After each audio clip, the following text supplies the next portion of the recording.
because that is unknown for the current period. Yeah. Well, and one thing to consider here, unrelated to the market conditions, is that as the base mining rate has been decreasing internally in the Pi blockchain, and it used to take you about 2 days to mine one Pi, and now it takes about 3 days to mine one Pi. So it is possible that down the line that the price for the KYC can go down to people who have to pay less than one Pi, but completely unrelated to the market. One Pi is attached to the value of all the labor people spend on validating this application. So you can't take the Pi out and send it to Coinbase and cash out. No, you can't. Okay, yeah, that's the point of the enclosed network. Enclosed network, yes. Wow, that's pretty interesting. And so, like, during the bear market, do you guys continue to see just as many people mine, or do people kind of lose interest and stop mining a little bit? No, we don't see any big difference. Completely unaffected. Yeah. And what is their, I guess, what is their incentive to mine? If the Pi network tokens don't have any monetary value, what's kind of the incentive for people to continue mining? Is it just because it's fun and there's a community and there's an experience behind it?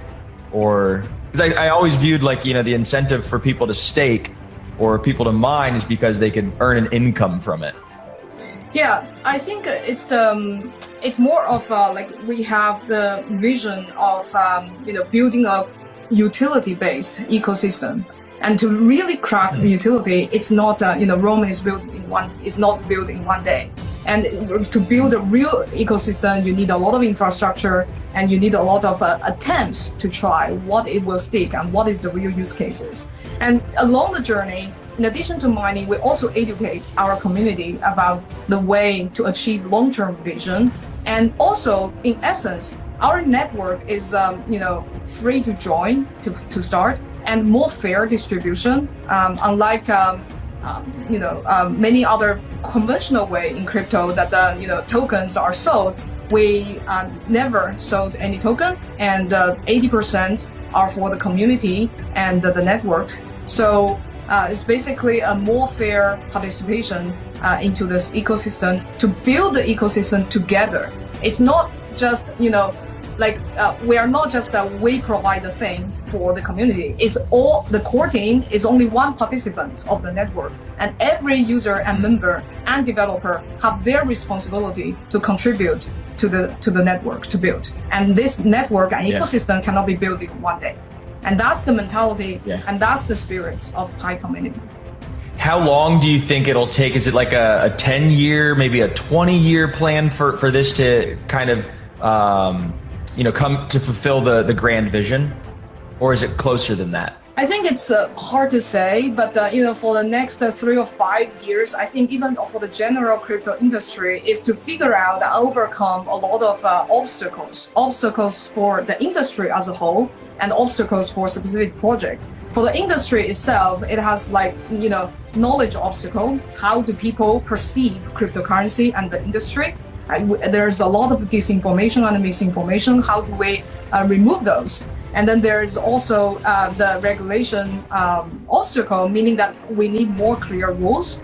There is also the application obstacle. What the meaning is that we need to figure out how crypto or blockchain based service can integrate with everyday people's life to create actual use cases and useful services, so that people use it for its intrinsic value, not necessarily as only an investment tool. So they are using. What would some of those applications or use cases be? Like, if you could put that into some concrete examples. Yeah. So one direction that Pi Network and I think the industry are trying to have innovation. In addition to all these DeFi, the very native blockchain applications, is the social applications that integrate with cryptocurrency. I'm not just referring to NFTs or games, which is a booming vertical of the crypto space, but also like using cryptocurrency to integrate of designing social applications, not just copycat of the Web2 type of applications, but using the incentive and disincentive systems of a cryptocurrency. Now you're at the time you can use the economic mechanism inside your app logic to create better content, to curate, more high signal content than just in the information silo of machine learning.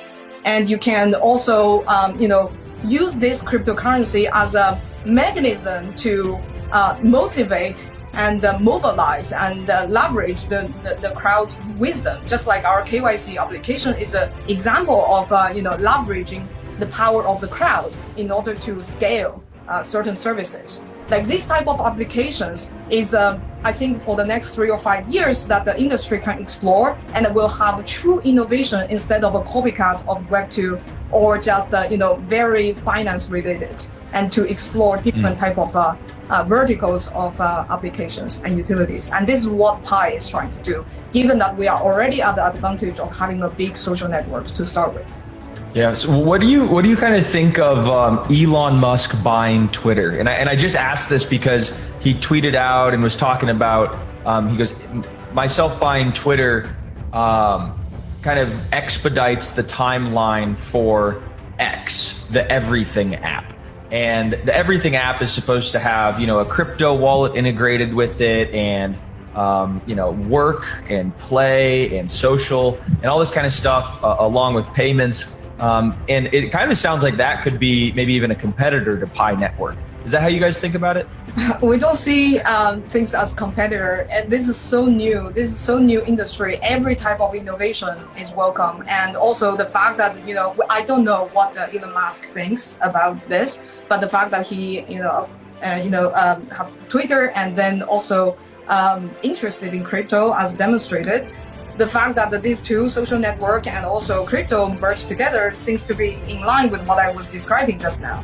Like in the social, vector, there might be innovations using cryptocurrency. Yeah, and in a sense, the strategy he proposed makes sense. So he said that we need to take Twitter off the public market so that we don't have these external dependencies where Twitter may want to take some non-conventional, non-consensus moves, which if you do it as a public company, you have to look at how the market price of the stock of Twitter would go. So removing those external interferences, then you can try to focus on innovation that will be a long-term innovation. On the short term, if it was maybe loses money, less advertising, something less about the company, but in the long term it creates a better product. And that's, I think, what he was trying to do there.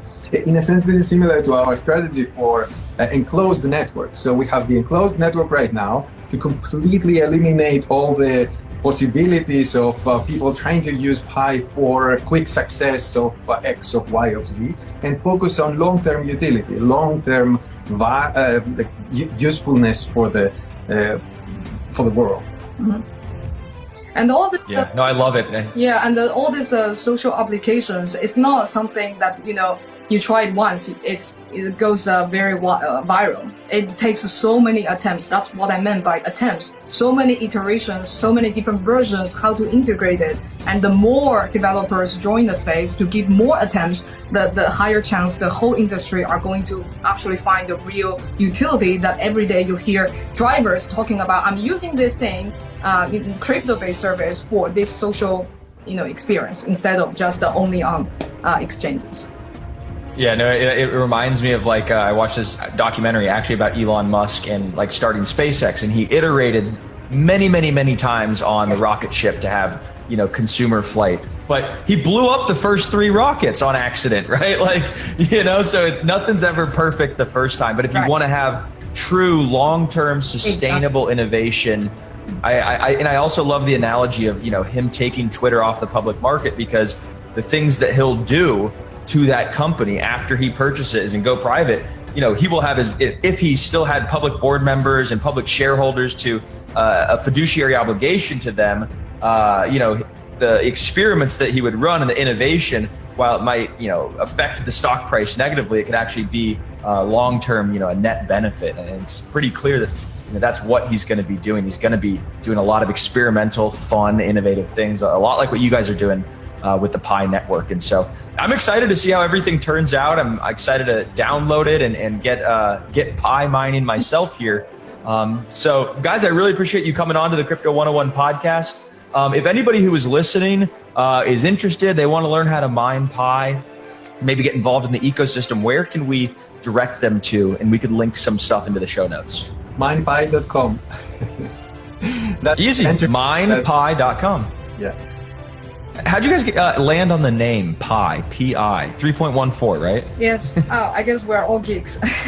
So, yeah, we love math, and pi is such a universal concept. Everyone understands. It also represents a circle that the uniting people together. Inclusiveness goes into the concept. And also, Nikolas has a Greek descent. It's a Greek letter.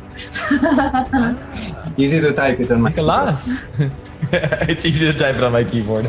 Love it. All right. Well, guys, thank you so much. We look forward to bringing you guys back on again to the Crypto 101 podcast when you have some more.